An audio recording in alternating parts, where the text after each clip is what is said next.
Boa noite, pessoal. É um prazer receber todos aqui nesse primeiro evento do Instituto Histórico e Geográfico, que é uma iniciativa nossa aqui da sociedade civil, preocupada justamente com a documentação, o acervo histórico nosso. A gente percebe que muita coisa está se perdendo. Hoje o museu mesmo, né, em reformas, não sabemos em que estado estão os documentos. E preocupado com isso, resolvemos tomar algumas iniciativas nesse sentido. E surgiu das primeiras reuniões a gente fazer um evento, porque as conversas foram de tão bom nível que nós achamos que era justo organizarmos e apresentar para a sociedade essas apresentações, né? Agradecer ao Sabatino, que vai gravar todo o evento, para a gente poder disponibilizar pela internet, Facebook, YouTube. Depois vamos ver a parte técnica, nós estamos apanhando um pouquinho ainda, sem recurso, nós vamos na garra, né? Mas a ideia é essa aí, justamente. Queria agradecer também ao Sim Comércio, que doou gentilmente aqui, sem custo, o auditório, né? E agradecer aos apresentadores também, que se propuseram esse tempo todo a montar uma apresentação para poder disponibilizar para a comunidade. Então, nós dividimos em 2 painéis, né? 2 apresentadores com um mediador em cada painel. Então, nesse primeiro painel, nós teremos a apresentação do Fábio Grossi, ele vai começar. O Fábio, ele é arqueólogo, licenciado em História pelas Faculdades Integradas de Jaú, mestrado em Arqueologia pelo Museu de Arqueologia e Etnologia da Universidade de São Paulo, o MAI, a USP, e doutorado em Patrimônio pela Universidade de Extremadura, Cáceres, na Espanha. Isso é um breve currículo, tivemos que dar uma enxugada aqui. Então, Fábio, gostaria de pedir para você vir aqui na mesa. A Raquel Cesarino de Moraes Navarro vai ser a próxima apresentadora, que vai compor a mesa nesse primeiro painel também. A Raquel é bacharel em Turismo pela Faculdade Ideal de Letras e Ciências Humanas em São Paulo, em Direito pela FMU São Paulo, Administração de Arquivos pela Universidade Federal de São Carlos, Museologia pela Fundação Escola de Sociologia e Política também de São Paulo, e é ex-diretora técnica do nosso Museu Municipal, e é hoje coordenadora do Espaço Cultural Amaral Carvalho. Então, gostaria também da Raquel que compusesse aqui a mesa. E para mediar, nós vamos chamar um dos idealizadores e fundadores aqui do Instituto Histórico, o André Galvão de França, bacharel em Direito pela Universidade Estadual de Londrina, coordenador do Programa de Incentivo à Cultura de Londrina e secretário de Cultura de Jaú entre 2009 e 2011. Boa noite. Primeiro, obrigado pela presença de vocês, de todo mundo aqui. Numa segunda-feira, né? Tudo bem, Guilherme? Dia do historiador, diga-se de passagem, então vamos dar o parabéns para todos os historiadores aqui, que eu estou vendo vários, alguns deles mestres que foram professores, Fabrício, foi professor meu, professora Flávia, todos os professor lá amigo, ó, tem vários aqui, ó, o Éder também. Então, parabéns para nós, e também queria, antes de começar rapidamente, agradecer e parabenizar essa ideia do Instituto Histórico e Geográfico de Jaú. Quando me chamaram para participar, eu fiquei muito feliz de ver que há pessoas que a gente já conhece de longa data, na verdade, a gente sabe que estão sempre na luta, né? Já faz anos e anos, passa tempo, vai tempo, passam pessoas, vão pessoas, eles estão aí num engajamento muito grande. Então, quando eu vi isso, eu fiquei feliz e aceitei prontamente, porque eu conheço a trajetória de cada um. E independente do que quer que aconteça em Jaú, eles estão mantendo firme, vamos dizer, a luta, né? Pela história e patrimônio. Eu vou falar rápido, a gente tem em torno de meia hora para falar, então eu peço para me controlar o horário, senão eu desembesto. E o que eu vou fazer não se trata de uma fala assim, eu vou fazer uma provocação para vocês, porque O tema que eu vou abordar ele é muito vasto. Então, eu vou dar uma resumida com a ideia assim, de provocá-los e instigá-los, tentar deixar vocês com mais vontade de, posteriormente, continuar a pesquisa e se informar mais a respeito disso. Disso que, quando a gente fala da história de Jaú, mas também do Centro-Oeste paulista, a gente herda a abordagem histórica que veio lá desde o Cabral, aquela abordagem etnocêntrica e eurocêntrica. Né? Cabral chegou no Brasil e encontrou o índio. Né? E Jaú reflete essa visão. Né? Então, ainda mais Jaú no caso assim, que a gente tem muitos aqui descendentes de italianos, inclusive eu.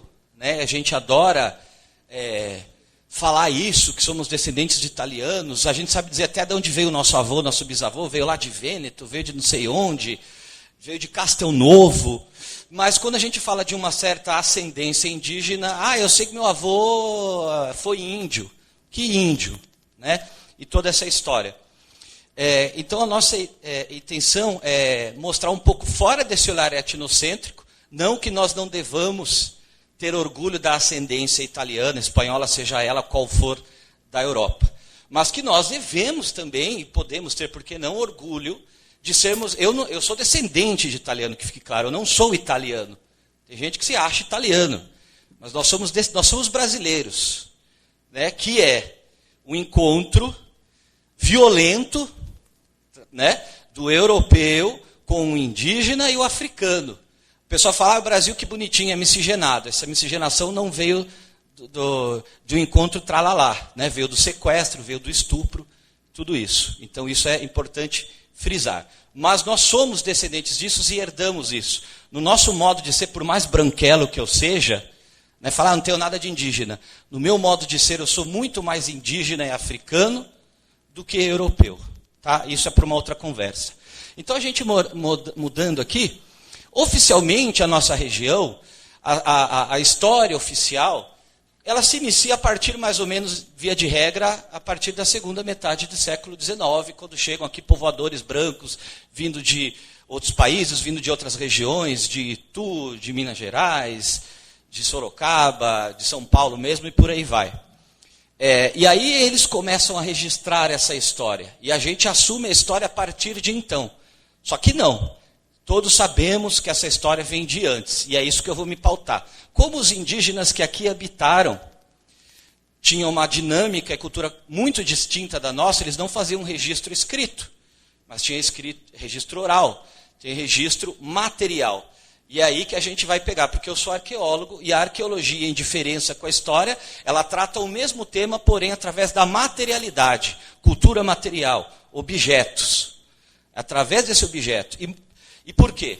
Muitas vezes, alguns grupos, como os indígenas do Brasil, por não terem deixado escrita, mas eles têm uma vasta cultura material. A gente encontra os vestígios. Né? Infelizmente, hoje a gente vê uma discussão muito grande de demarcação de terra indígena.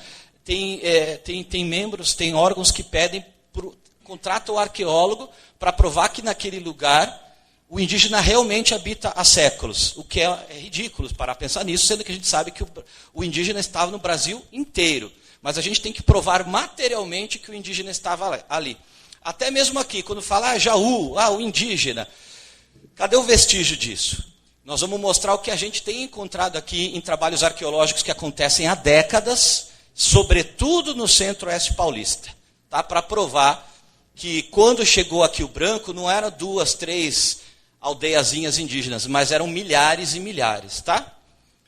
E eu vou fazer um breve resumão, porque senão vai longe. Mas aqui, esse é um sítio arqueológico de São Manuel, que chama Caetetuba, e ele chamou a atenção da mídia porque a datação dele é de mais de 11 mil anos.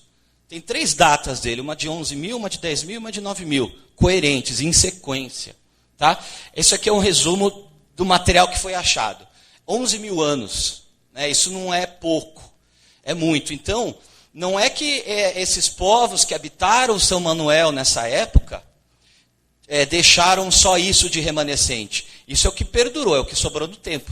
11 mil anos, né? Geralmente o que vai sobrar dessa época para nós é a pedra, e a cerâmica, a argila, certo? Outras coisas que eles usavam, fibras, ossos, isso vai ser consumido, ainda mais na nossa região aqui, que é terra roxa, todos sabem disso, a gente usa muito para falar do café, né?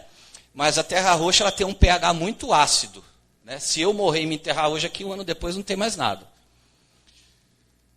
Aqui um pouco que saiu na mídia, tal, das escavações, tem arte rupestre também, mas não é desse período mais antigo. Aqui um pouco do material em laboratório. Aqui um outro sítio de São Manuel que chama Sítio Igualdade, que está a alguns quilômetros de Caetetuba. Ele datou de mais de 10 mil anos também. Então eu estou começando cronologicamente do mais antigo que a gente tem. Ok? E aqui um que acho que é velho conhecido dos estudiosos da história de Jaú, né? Que é o sítio Três Rios, que é a confluência, como diz o nome, Três Rios, que é onde tem um rancho lá que as pessoas têm seus sítiozinhos. E nessa pontinha que vocês estão vendo, aflora uma quantidade absurda de de materiais arqueológicos. Sobretudo esses tipos de ferramentas. Pontas de projétil e o que a gente chama plano convexo, ou são raspadores. Que, por exemplo, essas pessoas usavam, por exemplo, caçou um animal. Aí o que você faz depois que caçou esse animal? Você tem que descarná-lo. É um raspador. É com isso que você vai tirar a pele dele, com isso que você vai apontar uma flecha de madeira e tantas outras coisas. Isso é o que foi encontrado. Porém, como aqui recebe o reflexo da represa da Barra, essa água fica subindo e descendo toda hora e ela lavou muita coisa. Não tinha só isso no sítio, mas o que sobrou foi só isso, mas é muita coisa. Tudo bem, Braga? Isso já foi... Parabéns, historiador, aí, mais um que chega. Aliás, que escreveu sobre os Caingangue também. Ele também tem um livro, viu, gente? Confiram. E já teve pesquisa, teve garotos, né, o médico João Henrique, por exemplo, que mora aqui, ele mostrou muito para a gente os lugares. Teve um trabalho, um mestrado na USP, no Museu de Arqueologia, feito por Andréa Lourdes Escabelo, em 1997, com a orientação da professora Silvia Maranca, que estudou esse material. A gente voltou nele algumas vezes, a gente está tentando começar a promover uma escavação, por assim dizer, que a escavação não foi feita ainda. Então a gente não pode assegurar a idade dele, quem realmente fez, quando fez, porque a gente não fez uma escavação porque a água da represa prejudica. A gente tem que achar um lugar adequado para isso. Porém, todavia, entretanto, pelas características dos materiais, comparando com os sítios antigos, eles são semelhantes. Então, dá a entender que ele possa ser um sítio antigo também. Pelo menos uma ocupação dele, né?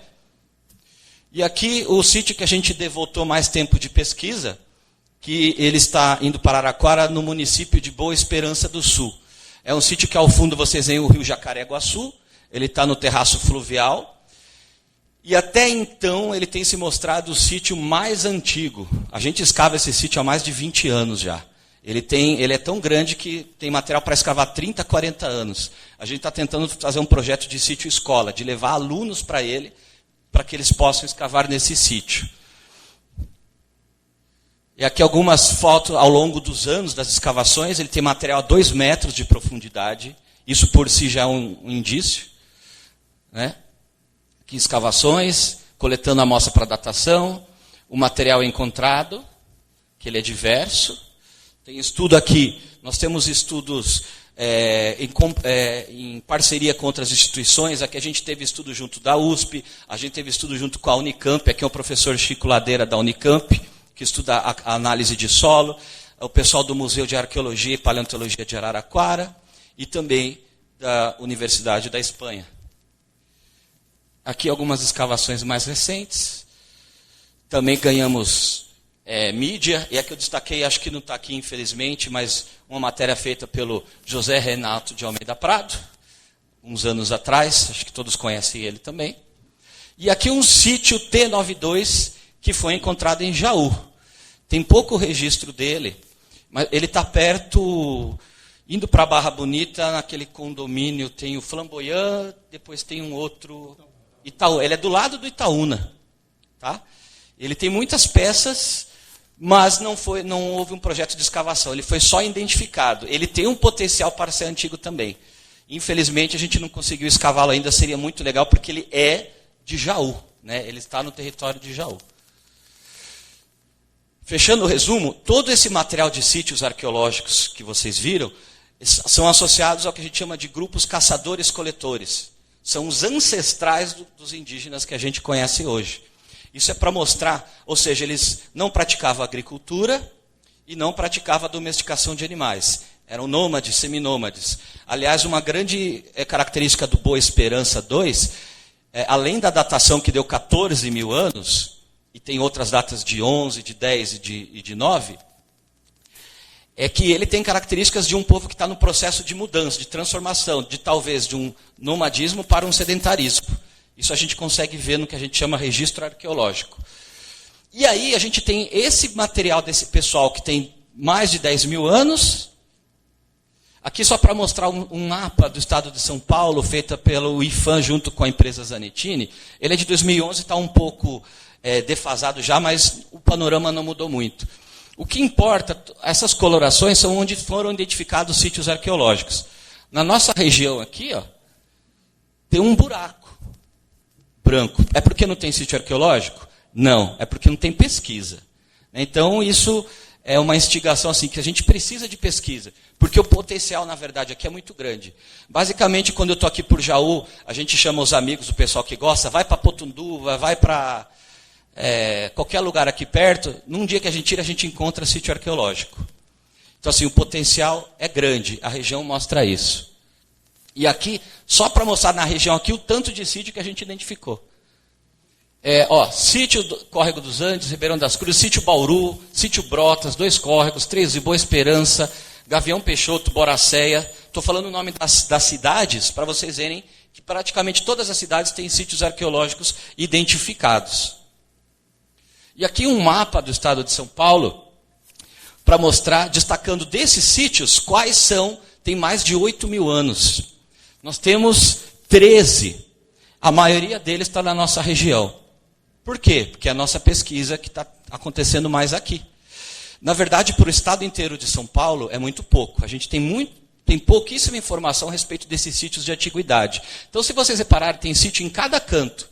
Oeste, leste, sul, norte e centro. Isso gera uma problemática muito interessante. Tipo, da onde eles vieram? Veio do norte, do sul, do litoral ou veio para lá? Porque se eles estão aqui há 14, 12 mil anos, eles vieram de algum lugar anterior. Isso não foi mapeado ainda, precisa de muita pesquisa. Por exemplo, se eles tivessem concentrado por aqui, por exemplo, a gente poderia concluir que eles vieram daqui. Ou daqui, por exemplo. Mas eles estão espalhados, então não tem como saber. Aqui destacando os nomes, né? Caetetuba, Carcará, os nomes deles. Só para vocês terem uma ideia. Aí, frente a isso, a gente tem um intervalo grande na pesquisa arqueológica aqui da região, de povoações antigas e os sítios relacionados a populações indígenas modernas. Na arqueologia, a gente considera um sítio arqueológico relacionado a populações indígenas modernas, mais ou menos uma faixa de 4.500 anos atrás. Tá? Quando vamos dizer que surge o que a gente conhece por indígena moderno. Esses sítios na nossa região, relacionados diretamente a indígena, datados, a gente não tem muito registro ainda, que eu vou mostrar. E aí que a gente precisa lançar a mão para entender a ocupação nesse território, e aí que a arqueologia vai brincar com a história. A gente vai lançar a mão de fontes históricas também para ajudar a compreender isso. E aqui a gente tem um texto aqui do Marcel Mano, um antropólogo muito importante, que ele põe um resumo aqui, eu não vou ficar lendo, senão não dá tempo, mas pelos textos históricos, via de regra, os campos de Araquara, está relacionado a Araquara, mas campos de Araquara naquela região era tudo isso aqui. Começava na Boca do Sertão. O que era a Boca do Sertão? Era Botucatu, onde hoje é Botucatu. De Botucatu, vindo para cá, era tudo chamado de sertão. Tá? Século XIX, até século XIX por aí, na época dos bandeirantes, século XVII e XVIII. Então, os documentos que ele separa, compila, diz que você tinha aqui a ocupação de Guaianás, de língua G, mas também tem as outras, como os Tupiniquim, Bororo, Chavante, Caiapó, Carijó, dentre outros. Ou seja, São Paulo é o que alguns falam de terra de fronteiras nesse aspecto. Né? Na posição geográfica que ele está, pode ter recebido grupos indígenas do norte, nordeste, centro-oeste, sul e litoral. E toda essa galera se encontrou aí. Isso faz a gente começar a pensar como teria acontecido na nossa região específica. E Jaú vai começar a entrar na história por causa disso aqui. Quem lembra das aulas de história, nós tivemos os bandeirantes, que foram traficantes de ouro, de metais preciosos, escravizadores e assassinos de indígenas. Não tinha aquela visão que vocês são acostumados, ver no retrato lá de Domingos Jorge Velho, de Borba Gato. Mas Jaú vai entrar no contexto histórico pelas monções, que seria o segundo movimento das bandeiras. O primeiro lá, onde os paulistas encontraram as Minas Gerais, certo? Aí o que vocês lembram na história, galera? Quem não é historiador, não vale falar historiador, Mas esses bandeirantes encontram ouro, eles vão querer fazer o quê? Eles vão querer pegar para eles. E o que acontece? Alguém lembra? Quando eles querem pegar esse ouro para eles? A coroa não deixa, Achou ouro, é para nós. Aí vai acontecer uma guerra famosa chamada Guerra dos Emboabas. Já ouviram falar da Guerra dos Emboabas? Onde Portugal, Emboaba era estrangeiro, pega isso para eles, aí eles ficam bravinhos, chateados, morrem aos montes. Só que eles falam, nós vamos continuar caçando ouro. E aí começa o segundo movimento, em século XVIII, que é isso aqui, as monções, onde navegando pelo Tietê, eles vão chegar até onde encontram lá as minas de Cuiabá, no Mato Grosso. E nesse trajeto pelo rio, todos sabem aqui que estudam, saíam lá de Araraitaguaba, onde hoje é Porto Feliz, e tinham uma segunda parada, Onde era a segunda parada? Potunduva. Eu sei que vocês sabem, vocês estão com vergonha? E aí, é onde começa a figurar a história. Aqui os primeiros, uns relatos históricos mais antigos. A gente está compilando esses documentos, tá? E aqui eu estou apresentando um mapa feito por Bandeirante, tá? Isso aqui é um mapa de 1749, já figurando a Potunduba, tá? Aqui, feito por Francisco Tosi Columbina. E aqui a gente tem eu separei só alguns para a gente não ficar muito tempo.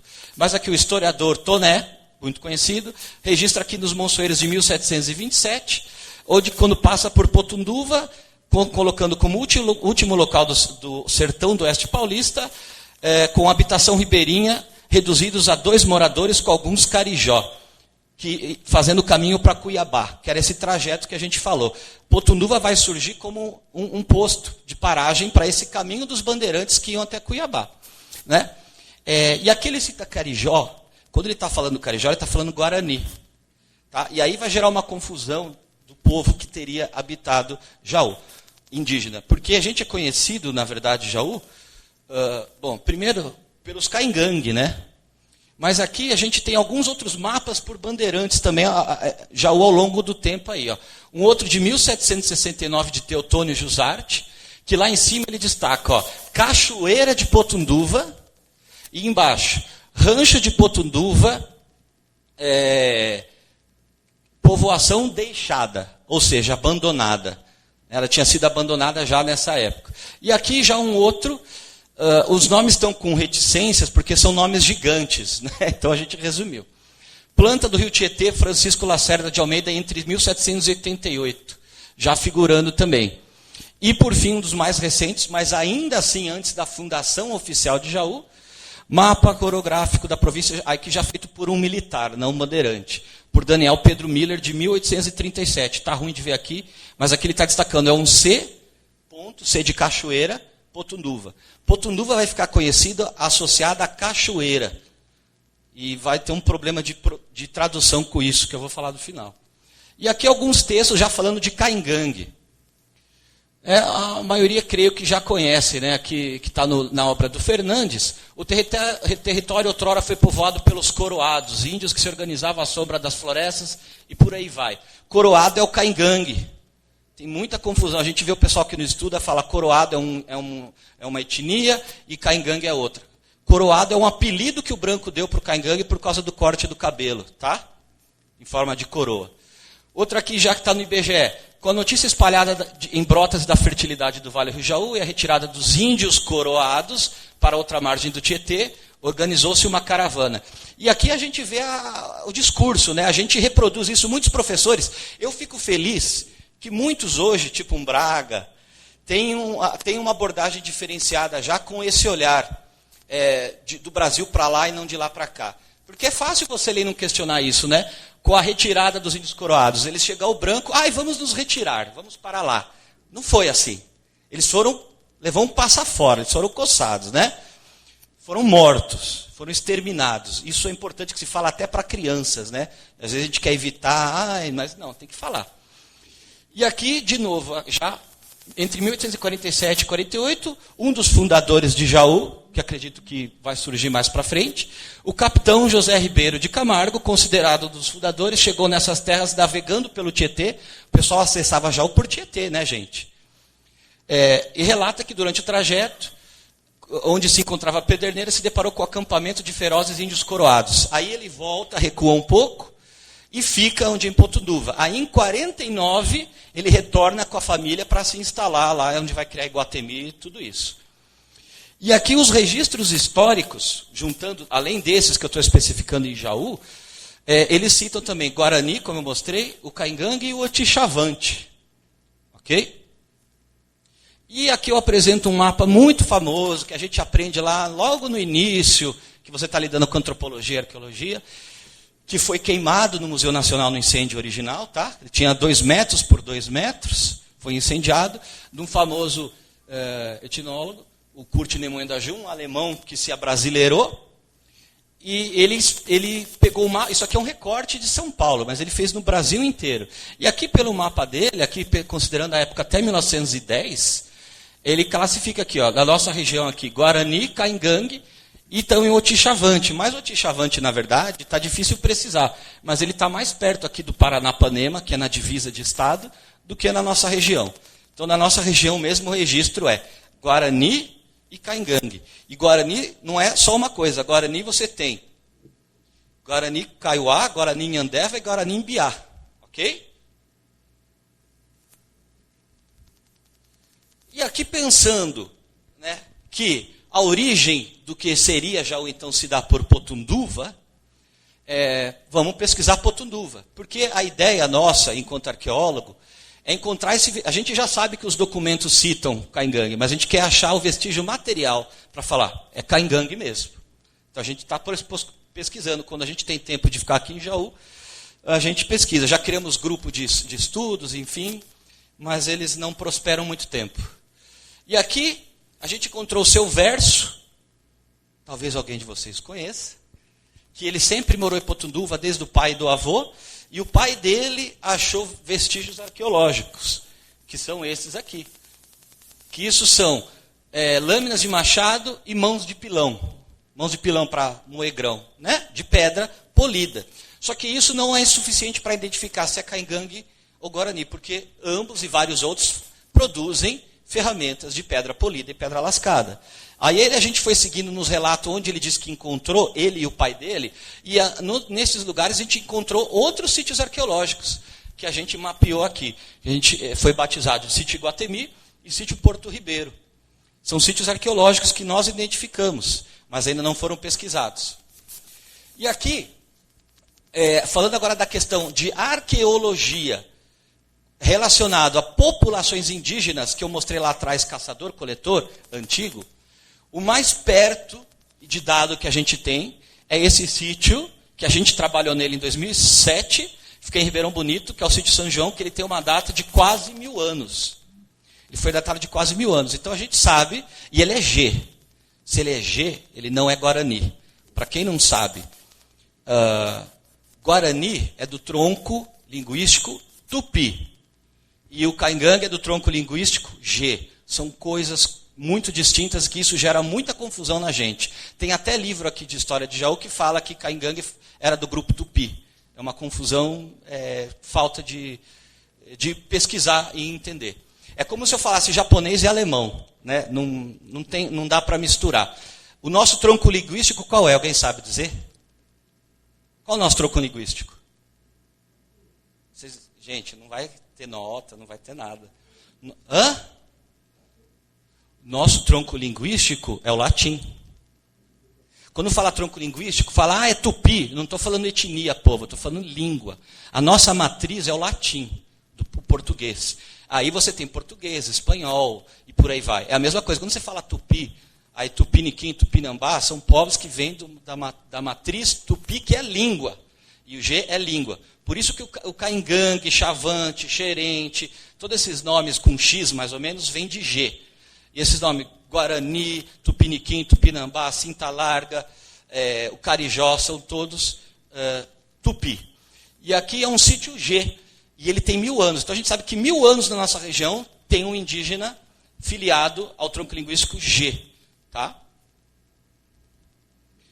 De sítios relacionados à população indígena, até então, ao momento, é o mais perto aqui da nossa região que a gente tem com datação mesmo. Aqui é o trabalho de laboratório, professora Solange Schiavetto, que isso aqui foi do doutorado dela, e eu, bem novinha aí ainda, analisando o material com ela.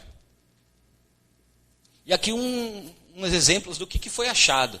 Isso aqui é um fragmento de calibrador. Se vocês verem a marca aqui, eles usavam a própria cerâmica para amolar, afiar uma flecha, por exemplo, ou algo do tipo.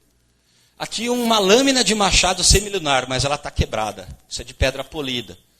Aqui outros calibradores de cerâmica. Eles usavam a própria cerâmica quando quebrava para afiar. É só um exemplo. E aqui um outro sítio mais próximo, que, repito, a gente tem trabalhado há um tempo a encontrar na nossa região sítios que possam se associar e mostrar que aqui de fato habitou o caingangue. E aqui o mais perto que a gente achou até então está em Avaré, que é esse sítio, que ele é associado ao caingangue. Por quê? Porque a gente pode comprovar pela cerâmica. A cerâmica é diagnóstico. Assim como você vê um sarcófago, você sabe que é egípcio. Assim como você vê uma ânfora com o desenho de Heracles ou Hércules, você sabe que é grego. Quando a gente vê esse tipo de cerâmica, a gente sabe que é associado à tradição que a gente chama taquara e tararé, que já estão tentando associar ao caingangue. Aqui na própria rocha, afiadores. Lá na beira do rio, é como eles faziam um machado de pedra polida. Ficava lá pelo menos umas 12 horas afiando e amolava. Nós também temos sítio associado a caingangue e Botucatu. Eu não coloquei, mas a gente teria Botucatu e Avaré, são os sítios que a gente pode falar. Esse é associado a caingangue aqui da nossa região.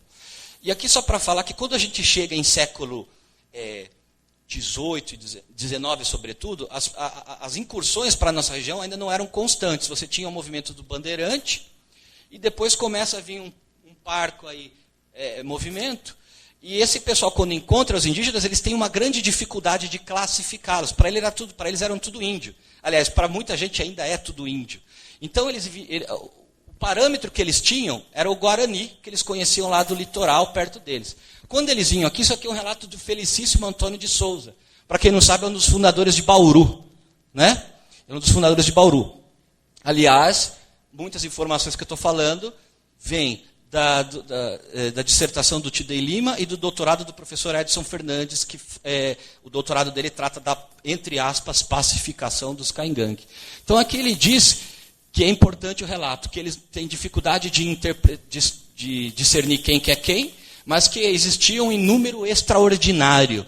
É importante a gente frisar isso, que tem gente que fala, não, a gente pegou as terras ali porque não tinha ninguém. Né? O livro da história de São Carlos, por exemplo, quando descreve, de século XIX, quando descreve os primeiros habitantes, está classificando a terra, coloca lá, flora, IP, sei lá o que, fauna, onça, índio. Né? O indígena está na fauna, é assim que eles classificavam. E aqui, para entender, então, o nosso objetivo é identificar caingangue e Guarani. Para quem não conhece, eu vou só mostrar rapidinho a diferença da cultura material de um e de outro. Então, aqui, isso aqui é tupi, tupi-guarani. Tá? Olha a diferença de cerâmica. Ungulado, que a gente chama com pintura policrômica, o tipo carenado aqui de vasilha, é bem diverso. Uma urna funerária, ungulado, isso aqui é feito com a unha, praticamente a digital da mulher que fez isso. Aqui o que chama corrugado, que ia fazendo assim com a mão. E aqui a tradição Itararé, que é G, que se associa aos caingangue. Olha como é diferente, ela é mais simples, mais utilitária.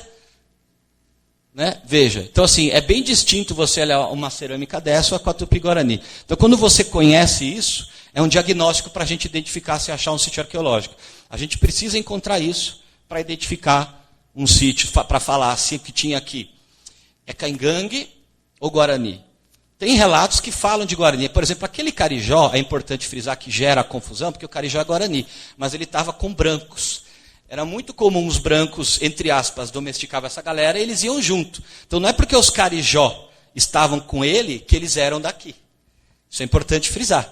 E a questão é, outra questão que se considera, a gente tem que conhecer o universo desses povos.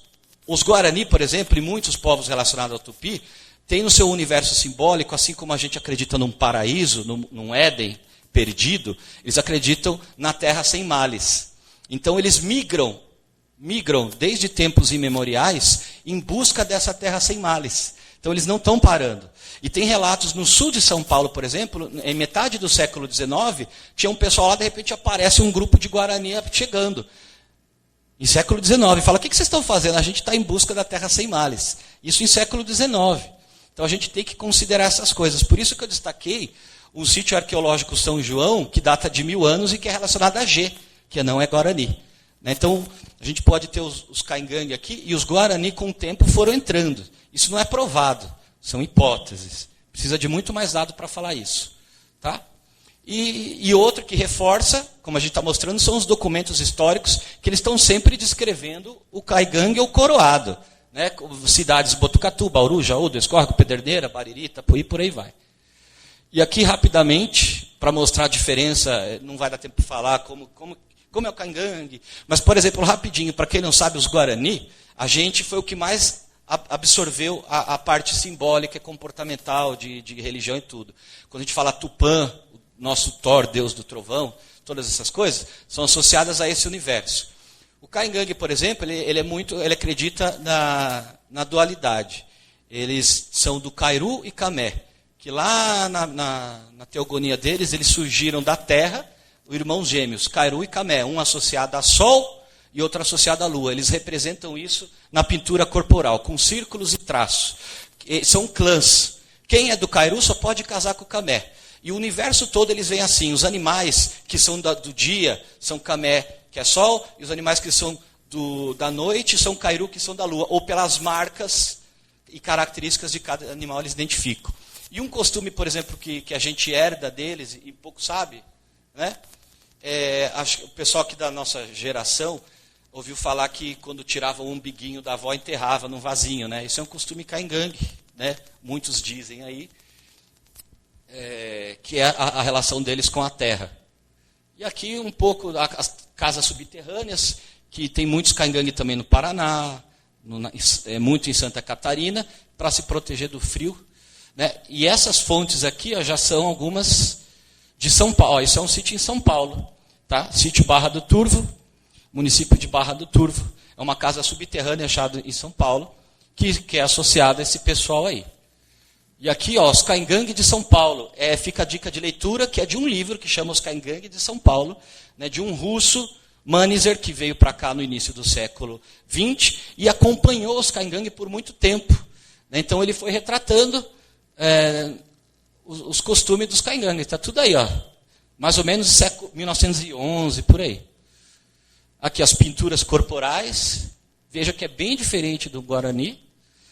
E aqui, para fechar e passar a bola para Raquel, voltando à origem, a Potunduva, eu peguei aqui em plano maior o mapa, e aí eu, com um professor linguista, Vilmar D'Angeles, professor titular da Unicamp, um dos maiores especialistas em língua tupi e Caingangue, não de São Paulo, do Brasil, professor titular da Unicamp. A gente trouxe ele aqui palestrar, tudo, ele escreveu o artigo, e a gente fez uma brincadeira de pesquisa, tipo, vamos tentar identificar onde foi esse primeiro acampamento em Potunduva no século XVIII? A gente pegou referência a Bandeirante, né, rancho de Potunduva, povoação deixada, Cachoeira de Potunduva. Todos os documentos, estou frisando para vocês entenderem.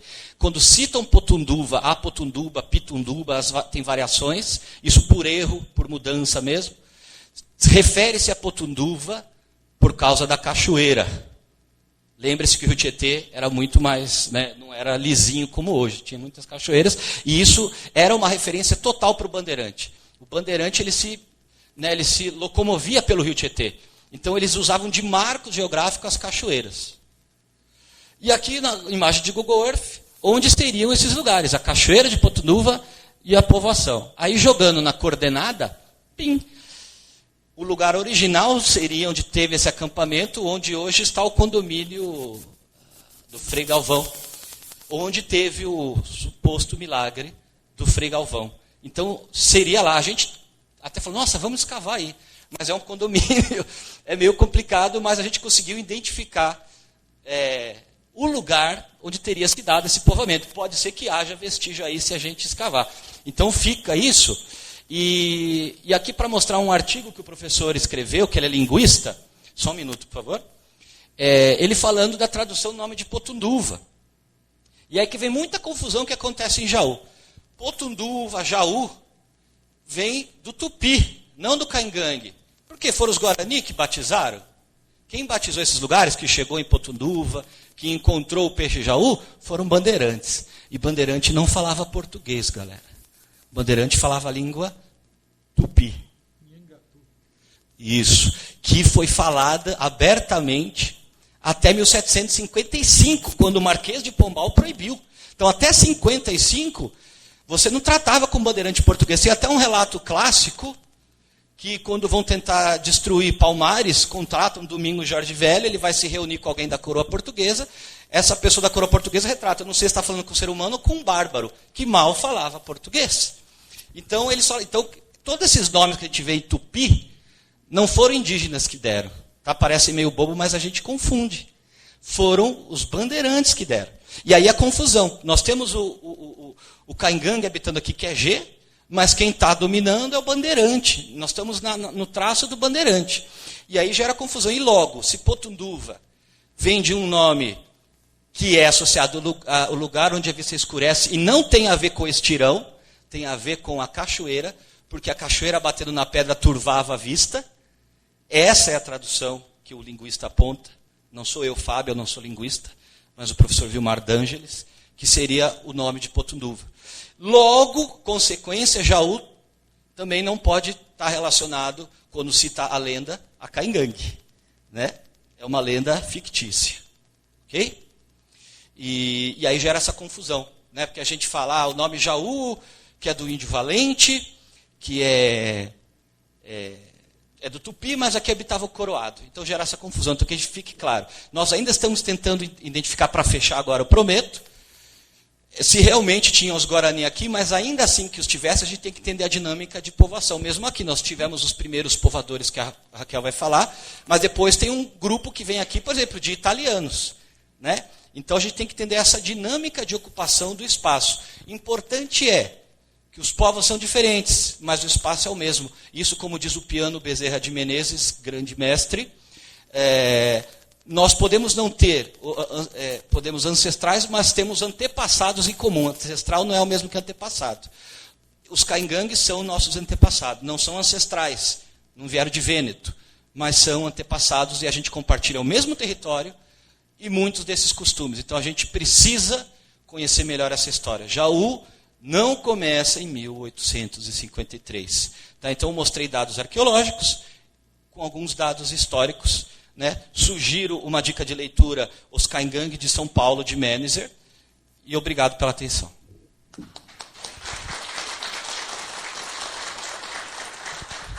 Passar aqui na dinâmica já a palestra da Raquel e depois abrir para uma breve mediação e, na sequência, o segundo módulo.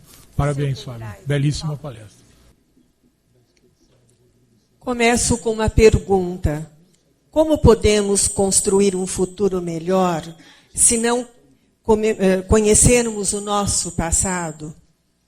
A história é como uma árvore. Suas raízes nos conectam à terra. Seu tronco representa o presente e seus galhos se estendem para o futuro. Boa noite. Quero agradecer o convite do Instituto Histórico e Geográfico de Jaú, de uma forma eu poder contribuir com uma parte da história de nossa cidade. Somos hoje uma cidade múltipla, que abriga pessoas de diferentes origens, que contribuem com seus conhecimentos e seu trabalho para a evolução da cidade e da região.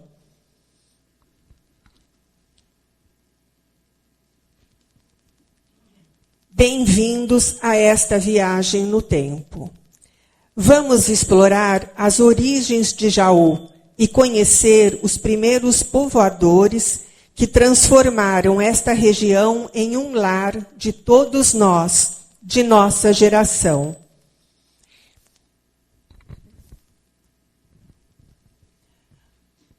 Uma das versões do nome Jaú, que teve algumas lendas, né? Uma das versões que era o Jaú vem das raízes na língua tupi-guarani, como já foi dito pelo Fábio, que significa o comilão, o comedor, o Iaú, né? Iaú. Mas por que um peixe deu um nome a uma cidade inteira? Uma das lendas diz que durante uma grande cheia, um Jaú ficou isolado em uma poça e, ao ser encontrado um peixe vivo, deu nome ao local. Outros dizem que pescadores encontraram um Jaú na foz do rio e, em homenagem ao peixe, batizaram o local. A explicação mais provável é a abundância de peixes Jaú no rio, o que tornou um marco importante para os primeiros habitantes. A história de Jaú ela é marcada por acontecimentos extraordinários. Um deles foi o milagre de Frei Galvão, que ocorreu no bairro de Potunduva. Nesse local, segundo João Evangelista Pompeu de Campos, no livro de Toné, moravam no local famílias de caboclos cujos homens se empregavam como tripulantes dos canoões das monções, que iam de Porto Feliz a Cuiabá, e que após alguns dias de penosa navegação, ali descansavam, geralmente por um dia. Um dos mestres de canoeiros, o Manuel Portes, uma pessoa determinada que sabia manter a ordem, foi esfaqueado por um de seus homens, o rebelde Apolinário. E em desespero, o Manuel invoca a presença de um padre. E ele conhecia o Frei Galvão, porque ele via e voltava também para Porto Feliz, o Frei Galvão é da região de Itu, São Paulo. Então ele conhecia, ele gostaria muito de que o Frei Galvão ou um padre viesse, porque ele viu que ele estava morrendo, e ele não queria morrer sem a extrema-unção.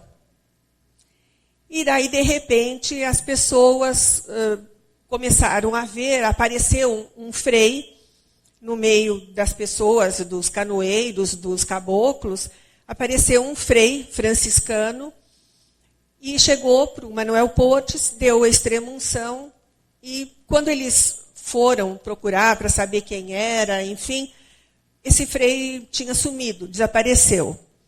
E, ao mesmo tempo, no convento da Luz, em São Paulo, o Frei Galvão estava rezando uma missa.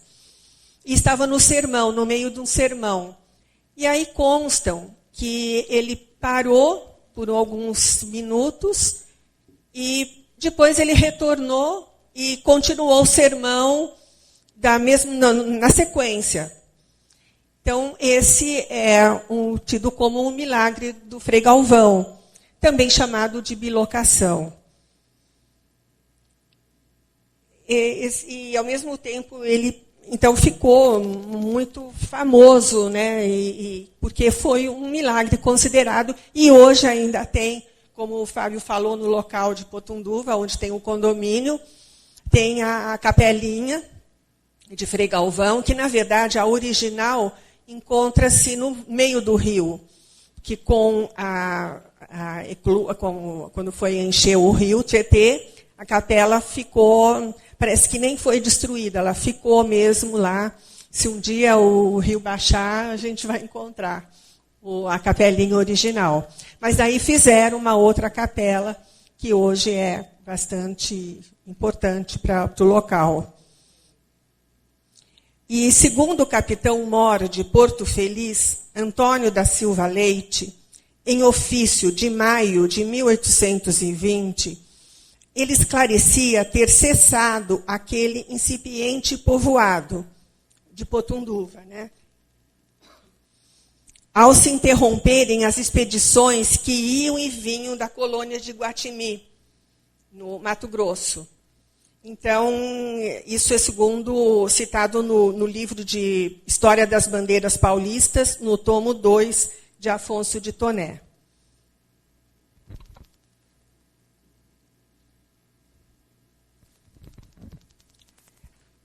Na região de Araraquara, nós encontramos algumas sesmarias. E o capitão, o José Ribeiro de Araújo, que era pai do capitão José Ribeiro de Camargo, ele possuía 2 sesmarias naquela região. E a região de Araraquara era uma região muito ampla, a região, inclusive, de Araraquara. E, então, o que leva a pensar que o capitão, quando ele veio para Jaú, ele já sabia da existência dessa terra boa, do local, e que ele estava mais ou menos, não foi assim, ele apareceu no escuro. Ele já tinha alguma noção, porque ele já sabia das sesmarias que o pai possuía. E porque em 1822 foi suspensa a cessão das sesmarias, né? E só em 1850, com a lei de terras, que as pessoas passam a registrar as suas terras para realmente comprovar a propriedade. Então, a povoação, que eu encontrei relatos que em 1830, esta região aqui de Jaú já era totalmente deserta, porque Potunduva foi um importante local para onde os canoeiros paravam, tinham os canoeiros para as monções. Com cessado a expedições, o local ficou totalmente deserto. Então, realmente, não se tem notícia que tenham ficado pessoas, que tenham surgido algum povoado. Não, acabou, o pessoal foi embora.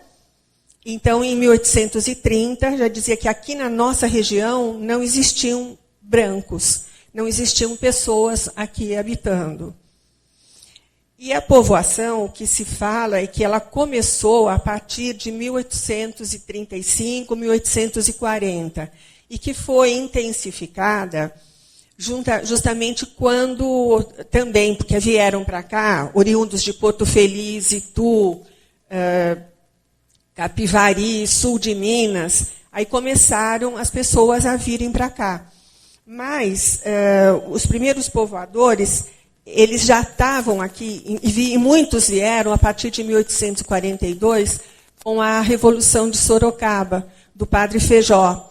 Então, muitos acabaram vindo, muitos vieram para Jaú, inclusive o Tenente Navarro, que era colega, amigo do Padre Feijó, e ele veio embora para cá por causa que não deu certo, a Revolução, o Feijó foi preso, aquela história. Então, o Tenente Navarro, que tinha 20 anos na época, veio para cá. E já se tem notícia, até o Fábio falou de 1847, 48, do capitão. Mas o que eu já tenho relatos é que o capitão estava aqui já em 1842, porque o Tenente Navarro ficou hospedado na fazenda do capitão José Ribeiro de Camargo. Então, quer dizer, são datas aproximadas, né? Porque no registro de terras, que é a partir de 1850, eles falam, já foi mais ou menos, foi a lei de 1850, mas começou mesmo em 53, 54, que começaram as pessoas a registrarem as terras. E E muitos falam que estavam aqui já desde muito tempo, mas eles não precisam exatamente a data. Então, essa lei de registro daqui de Jaú é a partir de 54, 55 que eles registram, porque a lei até tomar o vulto, né?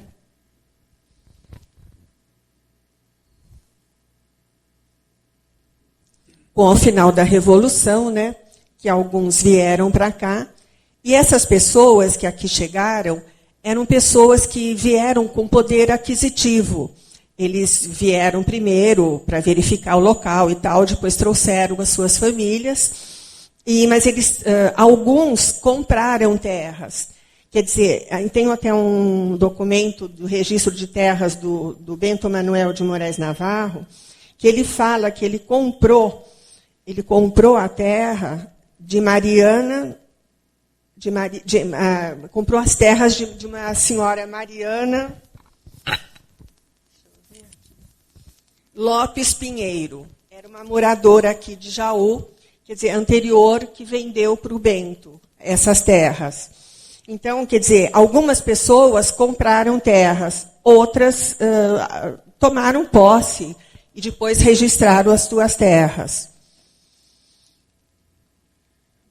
Então, quando chegaram os povoadores, eles vieram primeiro para conhecer o local, tal, depois trouxeram as suas famílias e os escravizados para começar realmente a povoar o local. Após a derrubada das matas, tiveram como primeira atividade a criação de porcos, que eram comercializados em Piracicaba, Brotas, Campinas, São Paulo, São Vicente.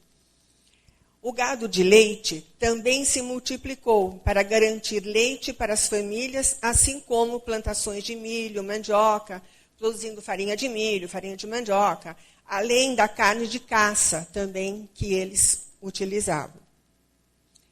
Alguns plantavam algodão, e nós podemos ver que esse trabalho, as mulheres, como nós podemos observar na fazenda do Domingos Pereira de Carvalho, as mulheres e as escravizadas que eram encarregadas de fiar nos tiares. Isso porque é uma tradição, inclusive mineira, e como eles eram de campanha, de Minas, essa região é bastante, muito tiar, e eles trouxeram esse trabalho e transformavam, né, os fios em panos rústicos que vestiam os povoadores para o trabalho cotidiano. Também não posso deixar de comentar da criação de carneiros do capitão José Ribeiro de Camargo, que da mesma forma, com os tiares, né, os fios de lã nos tiares, em roupas e agasalhos. Claro que isso daí era uma coisa bastante rudimentar e era uma roupa para um trabalho diário, né, para o cotidiano.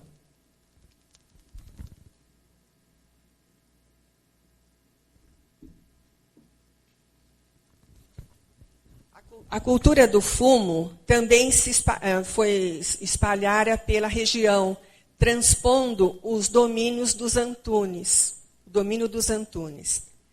A cana-de-açúcar, com seus engenhos, teve início nas vastas propriedades de Bento Manuel de Moraes Navarro e Manuel Joaquim Lopes, visando inicialmente o consumo local.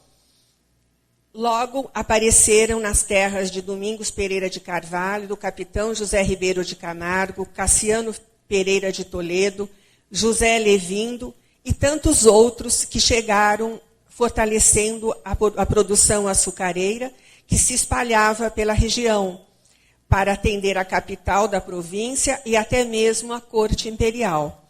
Mas nesse período nós não falamos de usina, nós estamos falando de engenhos, né? Então eram os engenhos, que a cana foi muito forte aqui, até a chegada do café. E até uma coisa curiosa, isso não existe uma pesquisa mais ampla, mas as pessoas falam muito, que o café ele durou 100 anos aqui em Jaú, o auge do café. Porque o café começa a superar a cana com as primeiras plantações de Vicente da Costa Machado e Gomes Botão, a partir de 1860.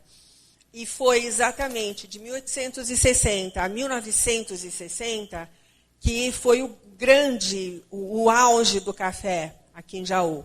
Então, antes era cana, ficou durante uns 100 anos como café, e depois voltou a cana-de-açúcar, só que a cana-de-açúcar já com as usinas.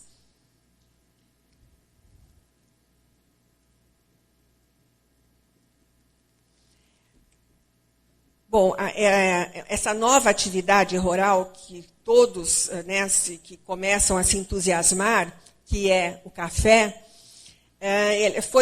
foi fomentado também com a chegada mais próxima da estrada de ferro, porque era muito longe para levar café até Santos, no lombo do burro, era muito complicado, era muito difícil.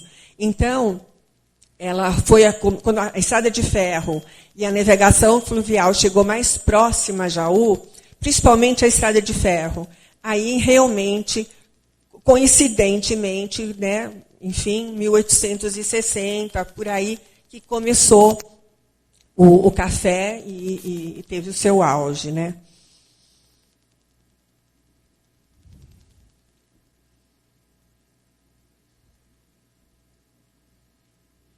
Bom, construindo uma comunidade. Porque até agora a gente está falando que as pessoas chegavam, estavam fazendo já a sua agricultura de subsistência, estavam vivendo por aqui. Mas como foi a diferença? Uma pessoa está ali morando, povoando um local, mas a intenção de que esse local se torne algo mais. Porque senão acontece como aconteceram em outros locais, tipo Potunduva. Passou gente, morou canoeiro, morou caboclo e tal. Acabou, cessaram as expedições, acabou o local. Jaú, quer dizer, a cidade, aqui, a região, o pessoal veio, se estabeleceu, mas aí eles sentiram necessidade que, tudo bem, nós vamos ficar por aqui, mas então vamos organizar. E então a organização começou com uma necessidade de um centro religioso e administrativo. E como a gente sabe que grande parte das cidades brasileiras nascem em torno de uma capela, porque a religião católica sempre foi muito forte, principalmente naquela época. Então eles resolveram, então nós temos, e também a religião estava junto ao Estado, quer dizer, hoje, né? Então a gente pode dizer que se existia, se alguma coisa fez uma capela, ela tem que existir para a gente, então vamos fazer. Mas aonde vai fazer essa capela? Em que local? Como? Então eles resolveram que tinha que ter um espaço físico, porque todos moravam nas fazendas, nos seus locais. Aí eles decidiram, reuniram algumas pessoas, não se sabe o dia nem onde, porque existe a história diz muitas vezes que na casa do Lúcio de Arruda Leme se reuniu em tal dia. Não sei, não se tem relato se realmente houve um dia que se reuniram para determinar a fundação da cidade. Sabe que houve reunião, pessoas que resolveram realmente se fixar.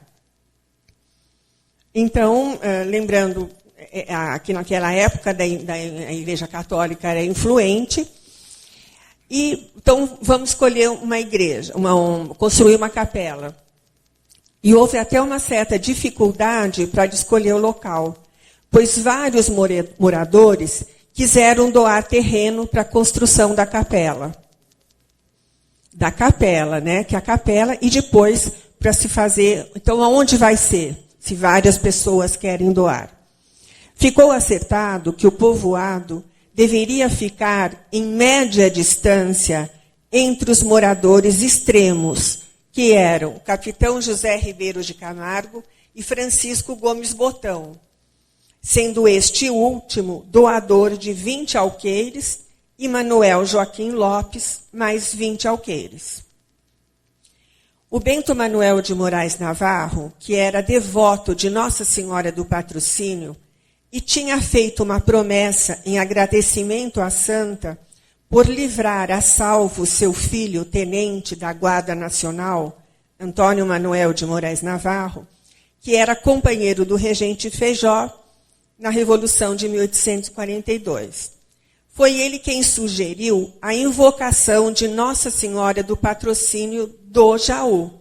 Ele era devoto de Nossa Senhora do Patrocínio. Ele morava em Itu, então como é Jaú, ele então do Jaú. Como padroeira da cidade. E mandou esculpir em Itu uma imagem em madeira nobre.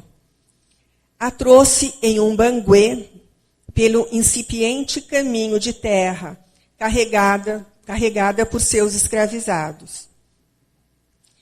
Coube ao capitão José Ribeiro de Camargo, que estudou topografia no Colégio São Luís em Itu, a demarcação das ruas do povoado. Juntamente com o padre José de Amorim Cigar, um projeto tão bem executado que até hoje vemos no centro da cidade as ruas cruzando-se em um xadrez perfeito. Formalizada a doação de terras e dos materiais, iniciaram a construção de uma capela, o traçado das ruas e a construção do cemitério. Os habitantes desta localidade pertenciam à Capela de Brotas, que ficava longe mais ou menos uns 50 quilômetros. Então, eles resolveram a necessidade de estabelecerem um núcleo de população aqui mesmo, pela distância de Brotas, que servisse de centro comercial e administrativo, dando início à fundação do povoado. Nós comemoramos a data da fundação da cidade de Jaú como sendo 15 de agosto de 1853, mas foi somente a partir do seu centenário que passou a ser comemorada essa data. Até então, não se comemorava a fundação da cidade apenas 15 de agosto, consta nos santos e festas da igreja como a Assunção de Nossa Senhora. E no calendário, que constava dias de feriado nacional e estadual, nada constava. Como podemos ver no Almanaque do Jaú, para 1902, editado pelo Correio do Jaú. Então, na verdade, só se começou a comemorar 15 de agosto de 1853 a partir do centenário. Durante a gestão do prefeito Osório Ribeiro de Barros Neves, que foi de 1948 a 1951, ele era historiador, e na época, então, foi feito um estudo para designar exatamente a data da fundação. Então, aí a conclusão que eles chegaram, porque existe um documento, uma carta do vigário de Brotas, endereçada ao presidente da província, essa carta é de 1852, que diz que a margem esquerda do Jaú já se encontra em construção uma capela. Então, se ela já estava em construção, a padroeira é Nossa Senhora do Patrocínio, Nossa Senhora, comemorada na Igreja Católica como 15 de agosto, a Assunção da Nossa Senhora. Então, resolveram que a data de Jaú seria 15 de agosto de 1953, o centenário. Muita gente fala, foi a primeira missa que aconteceu em 15 de agosto. Não se tem notícia. Eu pesquisei na Cúria Metropolitana, na Diocese de São Carlos. Eu não encontrei nenhum documento que relate que houve missa 15 de agosto de 53. Claro que houve uma primeira missa, claro que houve, né? Mas a data exata não se sabe. Então, o porquê de 15 de agosto é muito importante, porque a gente vê muita gente falando que é porque houve a primeira missa e pronto, então aí começou. Não, foi um estudo feito. Tanto é que tem algumas cidades que comemoram o dia da padroeira e o Dia da Emancipação Política.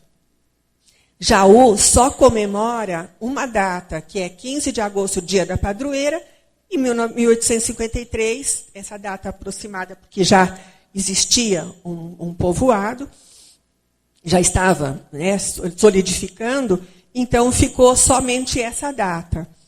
Ela não tem duas datas de comemoração.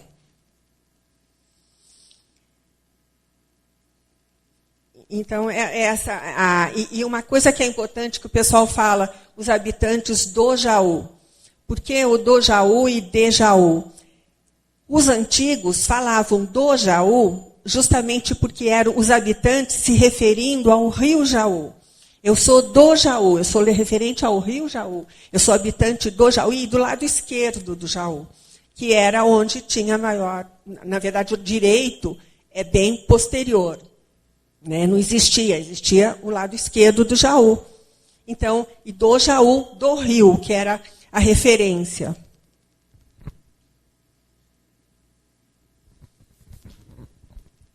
Então, nós vamos ver, então, um slide que é a importância da data. Então, olha, como mistura a parte, né? Então, nós temos a parte religiosa, em 1852, que é a Carta do Vigário de Brotas ao presidente da província, dizendo da construção da capela.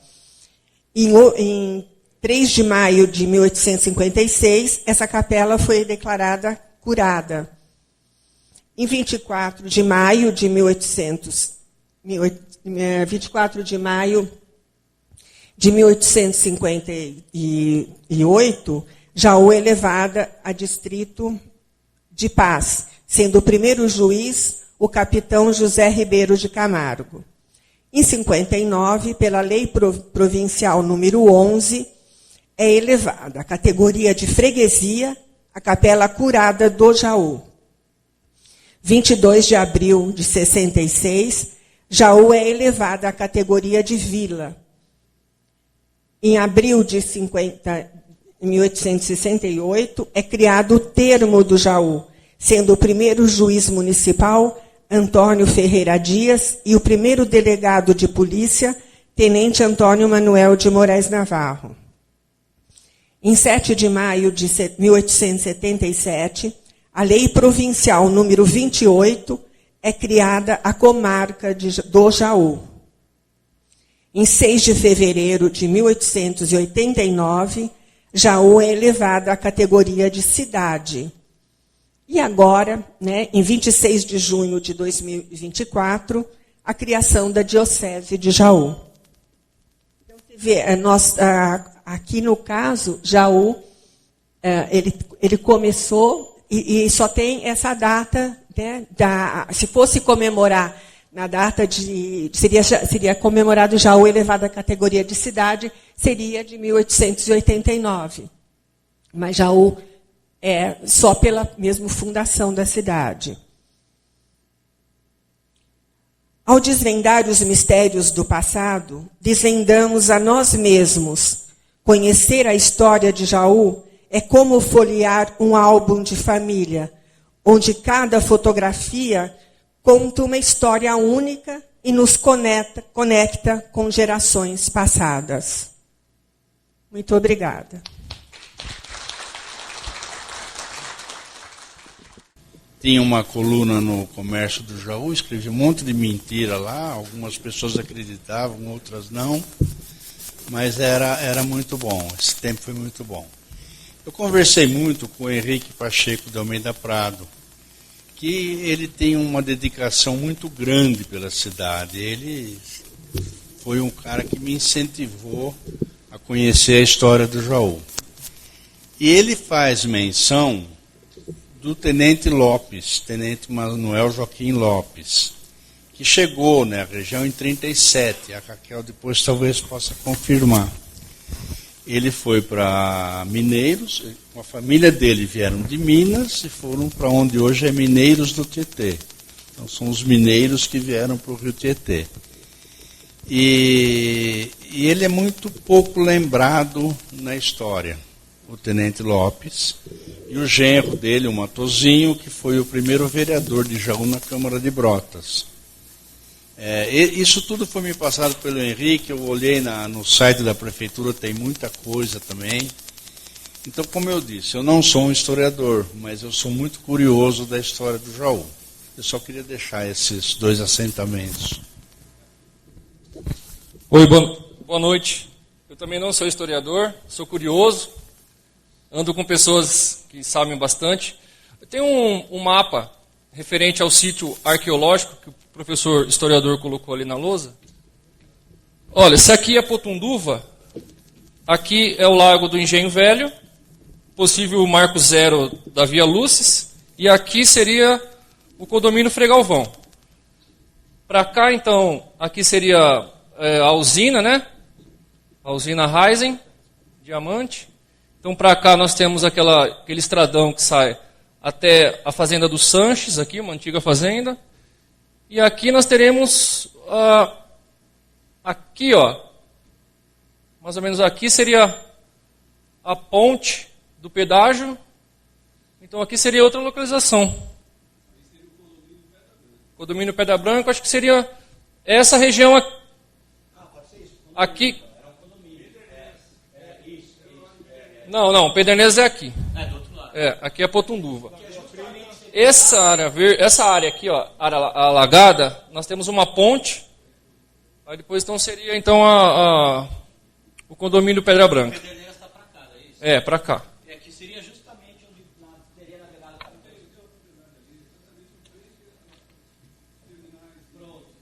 Sim. Não, é só isso então. Valeu. De qualquer forma, continua difícil para fazer uma escavação arqueológica ali. O amigo tem uma propriedade e está abrindo as portas lá. Curioso. Nós estamos tão perto de Botucatu e a gente sabe da história dos caminhos do Piabiru.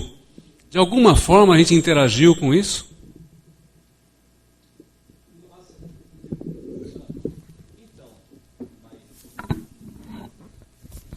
Então, Maíra, esse é outro tema fascinante que a gente procura pesquisar bastante, né? O Piabiru, ele tem um trecho que passa em Botucatu, né? Que o pessoal lá está até começando a explorar agora isso de forma turística. Acontece assim, que é um trajeto gigante, que atravessa o continente todo, que tem vários ramais, né? Que sai de São Vicente, Cananéia, vai até Santa Catarina, e ele acaba lá em Cusco. E ele passa aqui pela nossa região. Acontece que é difícil mapear isso aqui na nossa região, porque se perdeu. Agora, sim, você pode pensar que havia uma certa interação. Você está aqui em Botucatu, muito provável que possa ter havido essa interação. Acontece que isso aí, a questão do Piabiru, ele exige um esforço muito grande para reconstituir isso, né? Pela questão de fontes que você tem que trabalhar, histórica, arqueológica, geográfica, e o próprio tamanho dele, né? Em Botucatu mesmo, eles focam lá num trechinho, entendeu? Então, assim, é muito difícil, mas, assim, partindo pela lógica, estamos perto, né? E, assim, você vê que a própria dinâmica de ocupação da terra segue esses trajetos, né? As próprias rodovias, Fernão Dias, tudo segue os caminhos dos próprios bandeirantes, que seguiram os caminhos dos indígenas, né? O Piabiru, ele foi isso. Tudo começou aqui através, porque se o Cabral chegou em Brasil, porque o primeiro governador-geral, tudo ficou aqui embaixo. Né? Esse pouco se fala, mas é porque está perto do Piabiru, é para controlar isso. Né? Os bandeirantes começaram a adentrar pelo Piabiru e interiorizaram aqui por isso. Né? Tem até os relatos dos exploradores, né? O Anthony Knivet, por exemplo, que foi um inglês, que é um dos poucos falados, que ele entra nesse Piabiru, ele chega aqui no interior paulista também, só que ele tem um problema geográfico, ele achou que estava perto de Potosí já, porque ele achou inclusive pedras preciosas, mas era aqui no interior paulista. Mas eu acho um tema fascinante, merecia mais atenção, infelizmente não se tem. Eu vou fazer uma pergunta. O Fábio e Raquel, o Osório Ribeiro cita um picadão que teria sido aberto pelo capitão José Ribeiro de Camargo para ocupar a terra e depois trazer a imagem de Nossa Senhora do Patrocínio. E nos textos dele, em algum momento, ele não deixa claro se existia um picadão que corria à margem direita do Tietê, ou era só do Tietê ali até a Potunduva, chegando até Jaú. E também há uma citação de uma outra picada que foi aberta pelo tenente Manuel de Moraes Navarro, com os escravos, que saía para Brotas para escoar a produção local. Você tem notícia de que caminho seria esse? E também aqui o pessoal da plateia, se alguém souber identificar se esses caminhos estão trilhados hoje, ou a mata fechou, ou virou plantação.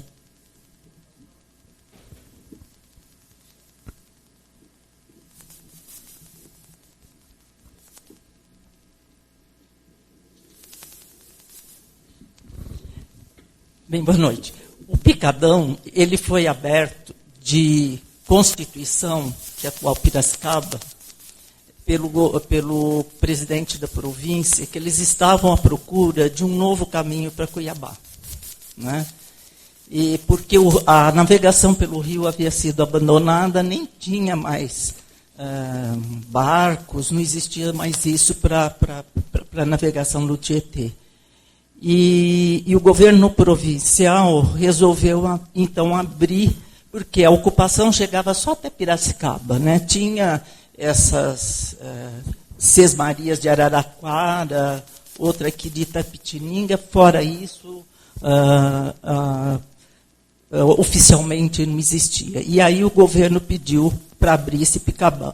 Esse Picadão ele começou a ser construído em 1837, saía de Piracicaba, passava pela atual São Pedro, subia a serra em direção ao Patrimônio, descia, passava por Brotas e seguia magiando o Tietê até a Vanhandava, né? Tanto é que a ocupação de Brotas e essa região, ela se dá a partir de 1837 em função do Picadão. Porque antes do Picadão só podia entrar ou a pé ou a cavalo pelas picadas indígenas. É com Picadão que as tropas puderam entrar, né?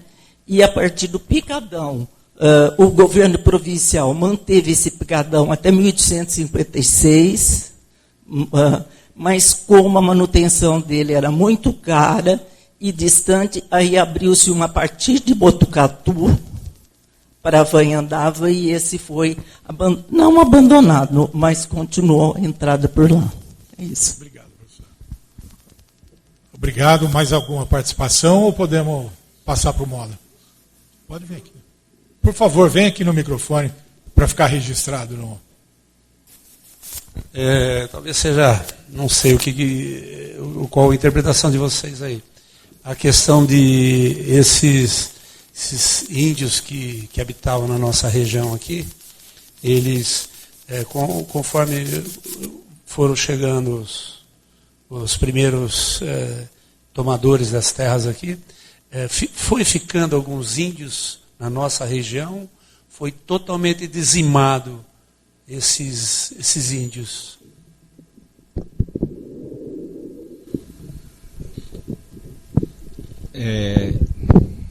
Essa pergunta é interessante, né? Essa reflexão é importante. Mesmo porque quando a gente fala de indígena, costuma falar no passado, né? Os índios que aqui habitavam. Isso envolve uma grande discussão. Os Caingangue, por exemplo, não estão mais aqui. Tá? Você tem as terras indígenas, que a gente tem perto de Bauru, né? Que do lado isso, que lá tem Caingangue, mas tem mais Guarani, né? E Terena. Agora, a terra indígena para os Caingangue mesmo, a gente tem lá perto, não está saindo aqui, né? Tá saindo? Tem perto de Tupã, em Arco-Íris, né? Que tem duas terras indígenas, terra Icatu e Vanuíri. Embora tenha outras etnias também que foram colocadas lá à força, eles não escolheram estar lá, mas seria... Fica aqui. Fica aqui, por exemplo, lá eles estão numa terra que os fazendeiros em volta na hora de escolher determinaram e ficaram com as piores terras. Por exemplo, eles dependem da pesca. Eu entendo assim, nós estamos aqui, os primeiros, os escravos, os italianos, o indígena mesmo, existe possibilidade de hoje... Sim, alguns a gente, assim, a questão assim, você não tem como afirmar isso. Desculpa, qual é o seu nome mesmo? Luiz. O Luiz, não tem como afirmar. A gente vê andando por Jaú, algumas pessoas que eu falo, esse tem cara de Caingangue. né? Não é nem Guarani, porque Guarani e Caingangue são fisicamente distintos. Né? O Caingangue, por exemplo, existir, na cosmogonia dele, ele veio da terra, porque ele fala que até a pele dele é mais escura, a cor da terra. Então eu acredito que tem, mas isso em algum momento se perdeu. Por exemplo, em Promissão você tem muito mais forte isso, né? Tem até a história que teve um massacre lá, que os Caingangue promoveram e tal. Mas aqui não se registrou isso. Né? A gente tem algo muito forte em Potunduva mesmo, quando a gente conversa com o pessoal lá que fala. É isso.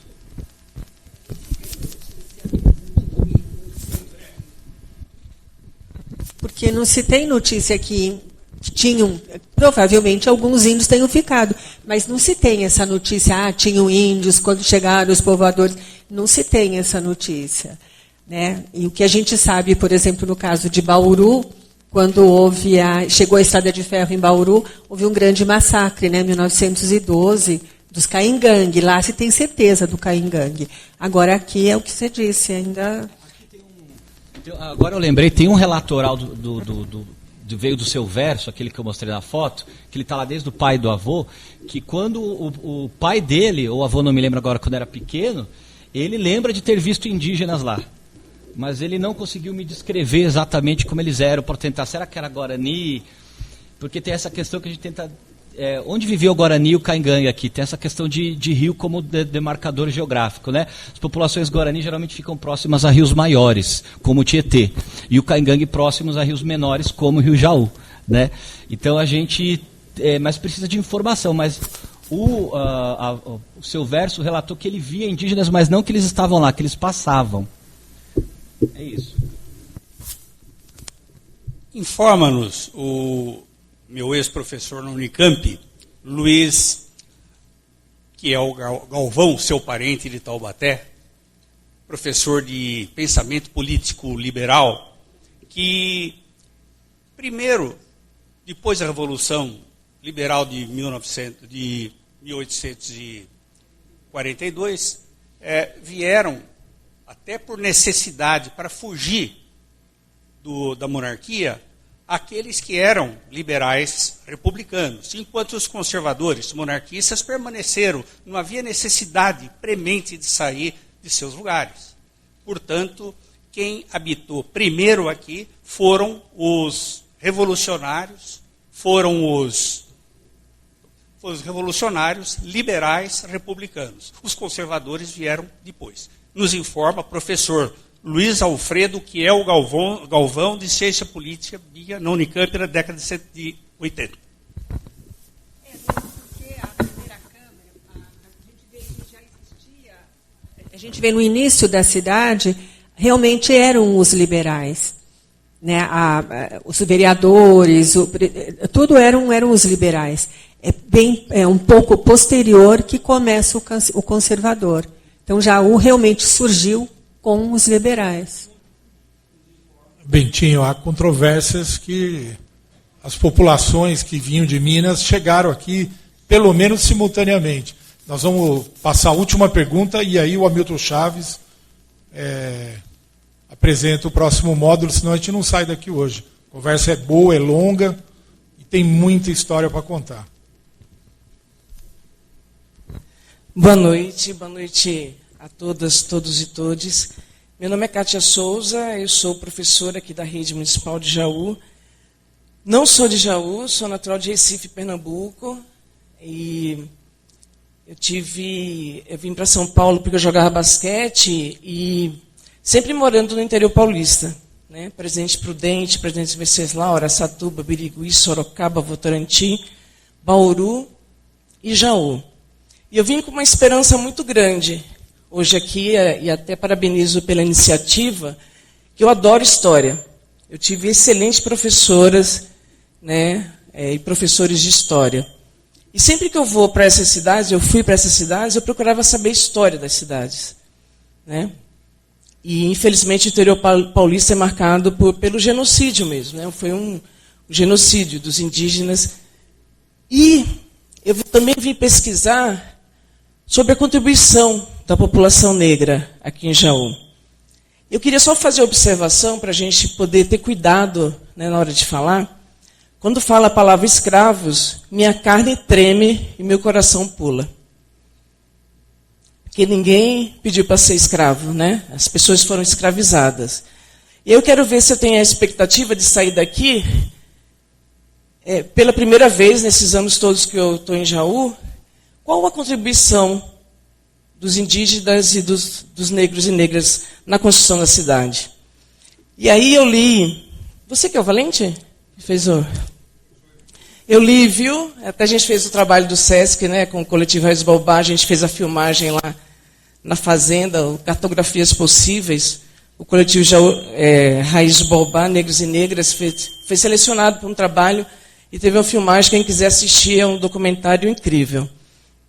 E eu acredito, aí eu fui vendo, lendo, li o seu trabalho, muito bonito, o trabalho da professora Helena, né? Flávia, o seu livro, eu baixei o livro e estou lendo.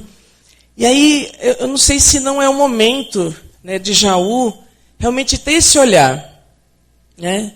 Ter esse olhar para esse povo, né? Os indígenas, negros e negros. O que eles fizeram? Quem são essas pessoas? Porque quando eu não sabia andar em Jaú, eu ligava o GPS para poder chegar nas minhas escolas, né, que eu trabalho. E eu me assustava muito. Porque os sobrenomes sempre eram os mesmos. Mas os prenomes não. Então, provavelmente, daquelas famílias, todas as pessoas foram contempladas com o nome de ruas. Será que uma ação afirmativa interessante seria quem são os negros e negras importantes dessa cidade? O que eles fizeram? Né? Então, para a gente já poder fazer esse trabalho, né, de reeducar. A palavra escravo é totalmente pejorativa.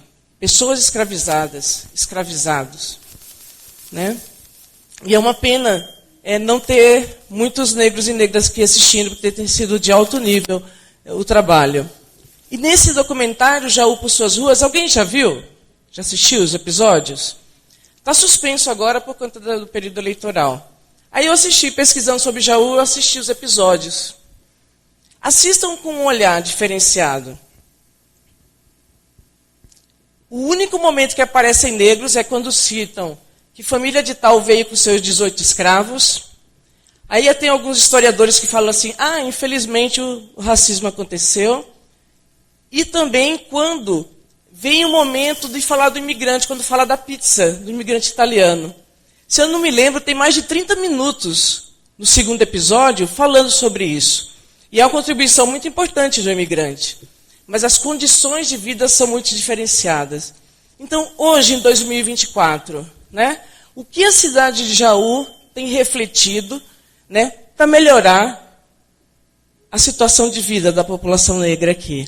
E não é fácil, né, porque a gente faz um trabalho nas periferias, bem silencioso, porque também há um movimento de desconstrução dos movimentos de fortalecimento do movimento negro aqui em Jaú, infelizmente. Hoje eu tenho esse cenário, né, de repente a gente se afasta e voa como um drone para ver os cenários, né, da cidade. Então, eu não cheguei a nenhuma conclusão, mas eu sei por onde eu tenho que andar, para que a gente possa construir alguma coisa, né, de políticas públicas, de ações afirmativas, para que a população negra seja reverenciada como construtora dessa cidade.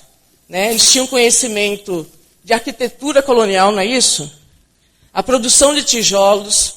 Então, todo esse picadão que vocês falaram foram os negros principalmente que abriram.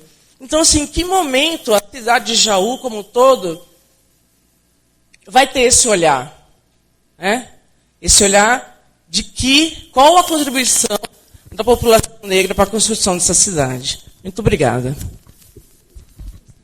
Obrigado, professora. De fato, você tem toda a razão. E vamos corrigir nossa forma de expressar. E por mais de 50 anos, ou quase 50 anos, os escravizados, a população escravizada, foi braçal para abrir a cidade. O primeiro cemitério foram eles, as ruas. É um trabalho intenso, grande, até a chegada de novas populações com a ferrovia. Então, você tem toda a razão e obrigado pela intervenção. Professora Kátia, eu gostaria só de fazer uma lembrança. Quando eu citei, eu não falei em nenhum momento escravos. Eu disse os escravizados, porque eu sei da diferença. Escravizado é uma qualidade, não é o escravo. Eu só gostaria de fazer essa ressalva. Em nenhum momento eu citei escravos. Acho que fui eu que falei. E foi ótima a sua correção. Perfeita, viu? Pontual e precisa. Então, agradeço, Fábio. Obrigado pela participação, pela palestra. Obrigado, Raquel. Vou chamar aqui o Hamilton Chaves para o segundo módulo.